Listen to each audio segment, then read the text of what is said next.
অত্যন্ত স্বাগত জানাচ্ছি, অভিনন্দন জানাচ্ছি যে বাংলার বিজেপি মানুষের যে সমর্থন পেয়েছে। আমার টার্গেট মুর্শিদাবাদ, মালদা, উত্তর দিনাজপুরের 6টা এমপি সিটে আমি আমার আমজনতা উন্নয়ন পার্টির লড়াই করব। আর বিজেপিকে অনুরোধ করব, মমতা বন্দ্যোপাধ্যায়ের যে অহংকারী অভিষেক বন্দ্যোপাধ্যায় এবং তাদের দলের যারা এমপি, ইতিমধ্যেই 29 আসার আগেই অনেক এমপি তাদের লাইন দেবে, চার্টার বিমান ধরবে, সেটা তো দেখতে পাবে সবাই। কিন্তু টার্গেট এদেরকে পার্লামেন্ট ইলেকশনে বিজেপি নেতৃত্ব যেন কোনো ছাড় না দেয়। এখান থেকে বিজেপি 30টা সিট জিততে হবে। তারা 18টা জিতেছিল 2019-এ, তারপরে নেমে এসছে 2024-এ 12।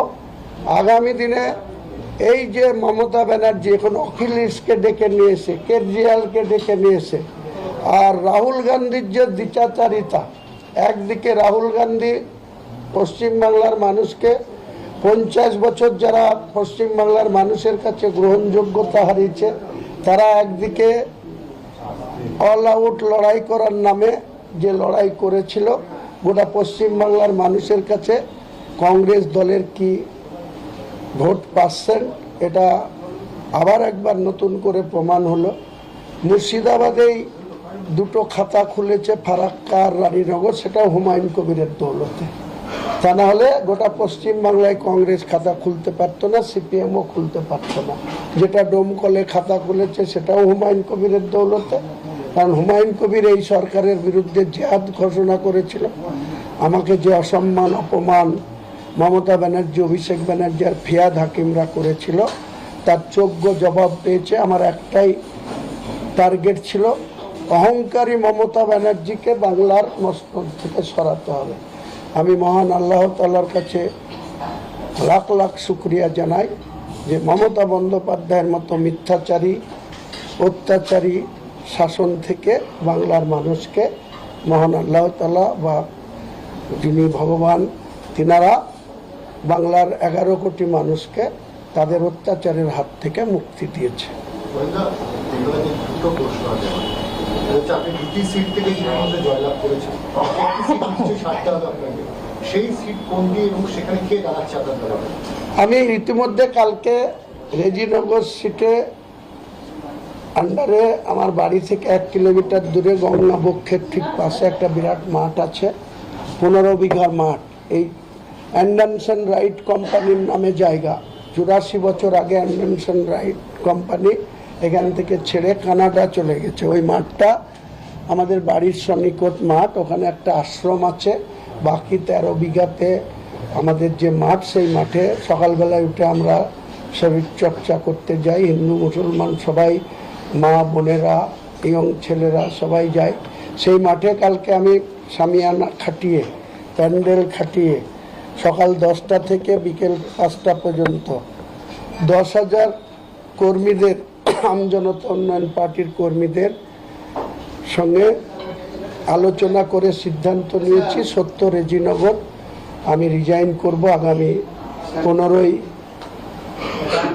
মে, এবং তারপরে আমি নওদা বিধানসভা কেন্দ্রের এমএলএ হিসাবে স্পিকার মহোদয়ের কাছে শপথ নেব। এবং বাই ইলেকশন যেদিনই ঘোষণা হবে তার আগেই আমি কালকে ঘোষণা করে দিচ্ছি যে আমার একটাই ছেলে, একটা মেয়ে। মেয়েদের পিছনেও এই সরকার প্রচণ্ডভাবে লেগেছিল। আপনারা জানেন, লালগোলায় আমার মেয়ের বিয়ে দিয়েছি 2017 সালের 22শে জানুয়ারি। তারা ব্যক্তিগতভাবে তারা অনেক সম্ভ্রান্ত পরিবারে বিলং করে। আমার বিয়ের যে আব্বা, তিনি 3 বারের হাজি, তিনি স্কুল মাস্টার ছিলেন, তিনি ডাক্তার। তো তিনার পরিবারে আমি মেয়ের বিয়ে দিয়েছিলাম। তাদের 15,60,53,597 টাকার সম্পত্তি অযাচিতভাবে, পুলিশের যেখানে এখতিয়ার বহির্ভূত, সেই পুলিশ সম্পত্তি ফ্রিজ করে রেখেছে। আমি হাইকোর্টে গিয়ে কিছুটা রিলিজ করিয়েছি। চাই আর কয়েকটি দিন অপেক্ষা করব, যদি মনে করেন পশ্চিম বাংলার সংখ্যালঘু মুসলমান সমাজকে বিজেপির ভয় দেখিয়ে এদের অধিকার কেড়ে নেবেন, এটা মাথায় রাখবেন। এদের পাশে কেউ থাকুক আর নাই থাকুক, নওশাদ সিদ্দিকী এদের পাশে থাকবে, বিশ্বজিৎ মাইতি এদের পাশে থাকবে, তাপস ব্যানার্জি থাকবে, শামসুল সাহেব থাকবে, এদের পাশে বাংলার জনগণের পাশে আমরা থাকবো, খামচিহ্ন থাকবে। সুতরাং এদের প্রপার গাইডলাইন মেনে যদি সার্ভে না হয়, আগামী দিন কিন্তু আমরা যাব বিসিডব্লিউ ঘেরাও করব, প্রয়োজনে তালা লাগিয়ে দেব যদি সার্ভে রিপোর্ট না দেখাতে পারে। আমরা কি চাইছি? রাজ্যের মানুষের কাছে যাক প্রকৃত অর্থে বিজেপির বিরুদ্ধে কারা লড়াই করতে চাইছে। এই স্টুডেন্ট ফান্ডের লড়াই কি? ন্যাশনাল এডুকেশন পলিসি 2020 নামে শিক্ষিত ছেলেদের, গরিব সমাজের ছেলেমেয়েরা আর উচ্চ শিক্ষায় শিক্ষিত হওয়ার জায়গা রাখছে না। আর্থিকভাবে যারা দুর্বল তাদের বাড়ির ছেলেরা উচ্চ শিক্ষায় শিক্ষিত হতে পারবে না। তাই স্টুডেন্ট ফান্ড বারবার আওয়াজ তুলেছে যে ন্যাশনাল এডুকেশন পলিসি এনইপি 2020 বাতিল করতে হবে। আর অপদস্থ রাজ্য সরকার শিক্ষামন্ত্রী ঘুরিয়ে আবার এইটাকে ইমপ্লিমেন্ট করার চেষ্টা করছে। আমাদের স্টুডেন্ট ফান্ডের দাবি কি? যেটা বড় ভাইজান বারবার দাবি করে এসেছে যে সংবিধানকে আমাদের পাঠ্যসূচির অন্তর্ভুক্ত করতে হবে, আমাদের সংবিধান আমাদেরকে জানতে হবে, কি অধিকার দিয়েছে আমরা না জানার ফলে আমাদেরকে ভুল বোঝানো হচ্ছে। এটা হচ্ছে স্টুডেন্ট ফান্ডের দাবি। স্টুডেন্ট ফান্ডের দাবি কি? কলেজগুলোতে ছাত্র প্রতিনিধি তৈরি হোক। ছাত্র প্রতিনিধি তৈরি করতে গেলে নির্বিঘ্নে ভোট করাতে হবে। ছাত্ররা তাদের প্রতিনিধি হিসাবে যাদেরকে চাইবে তারা শিক্ষক ছাত্র লিয়াজো মেনটেন করবে। শিক্ষক ছাত্রকে মিলিত করে শিক্ষা প্রতিষ্ঠানের আমূল পরিবর্তন হবে, এই ডিমান্ড তো জেনে রাখুন। আমি আজকে বক্তব্যটা একটু মনোযোগ সহকারে দেখবেন। রাজনৈতিক মত পার্থক্য ছিল, আছে, থাকবে, এটা স্বাভাবিক ব্যাপার। আমরা যে গণতান্ত্রিক পরিবেশে বসবাস করি, আমরা গর্ব করে বলতে পারবো আমরা যে দেশে থাকি, এই দেশের রেজিস্টার পলিটিক্যাল পার্টির সংখ্যা হচ্ছে 2200 থেকে 2500।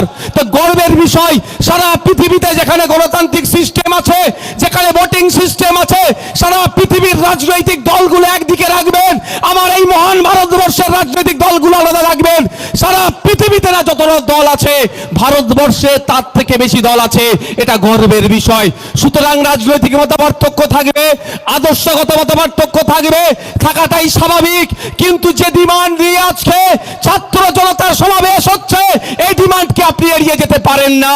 আপনারা শুনলে অবাক হবেন, 2011 সালের আগে যে ওবিসি গুলো ছিল সেইগুলো ঠিক থাকলো, 2011 সালের পরে অনেক ওবিসি সুপ্রিম কোর্টে পর্যন্ত গিয়ে ধাক্কা খেলো।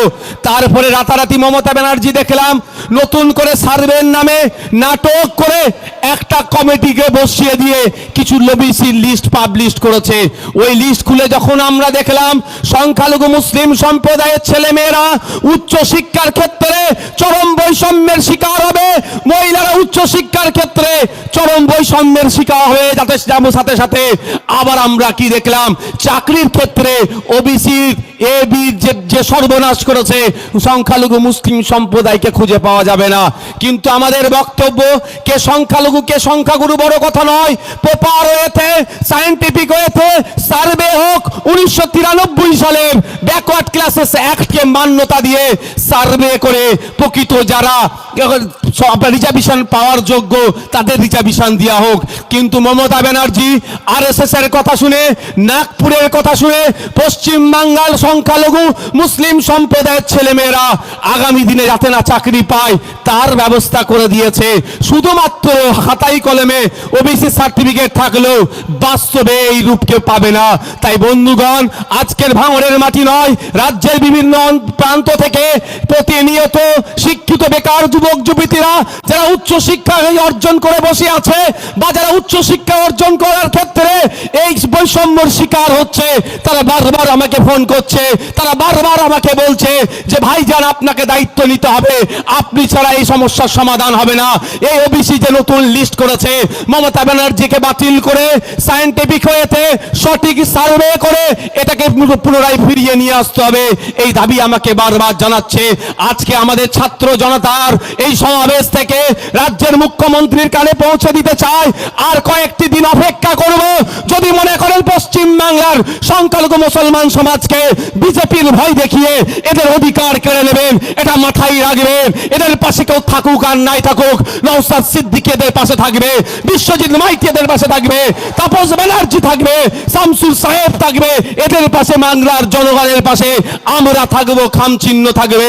সুতরাং এদের প্রপার গাইডলাইন মেনে যদি সার্ভে না হয়, আগামী দিন কিন্তু আমরা যাব বিসিডব্লিউ ঘেরাও করব, প্রয়োজনে তালা লাগিয়ে দেব যদি সার্ভে রিপোর্ট না দেখাতে পারে। আপনারা অবাক হবেন, সার্টিফিকেট এখন নাম কাস্তে হয়েছে, ওবিসিতে কিছু হবে না। বাঁকুড়া ইউনিভার্সিটি দেখলাম, কল্যাণী ইউনিভার্সিটি, বিভিন্ন ইউনিভার্সিটিতে উচ্চশিক্ষায় শিক্ষিত হওয়ার জন্য যে ভ্যাকেন্সিসগুলো আছে, সেখানে আর সংখ্যালঘু মুসলমানদের খুঁজে পাওয়া যাচ্ছে না, কিন্তু সংরক্ষণ নাকি আপনাকে দিয়েছে। ওই সংরক্ষণের লাভ কি, যে সংরক্ষণ থেকে আমি ফায়দা পাবো না? তাই বন্ধুগণ, আজকে আমি রাজনৈতিক কসলাকসলিতে যাব না। আজকে আমাদের ছাত্রদের যাতে নাম জড়িয়ে আছে, শিক্ষা বিষয়টাতেই বেশি ফোকাস করে বক্তব্য দেব। তার আগে একটা কথা বলি, গত 2-3 দিন ধরে আমার একটি বক্তব্যকে ওই বলা কথাই আছে না, অর্ধ সত্য মিথ্যার চেয়েও ভয়ঙ্কর, ওই বিষয়টা আমাকে ক্লারিফিকেশন দেওয়া দরকার। আমি চালতাবেরিয়া অঞ্চলে প্রোগ্রাম করতে করতে বলেছি, আসুন আমরা তৃণমূল আমাদেরকে বলে আইএসএফ নাকি ভোট কেটে বিজেপিকে নিয়ে আসে, তাহলে একটা চুক্তি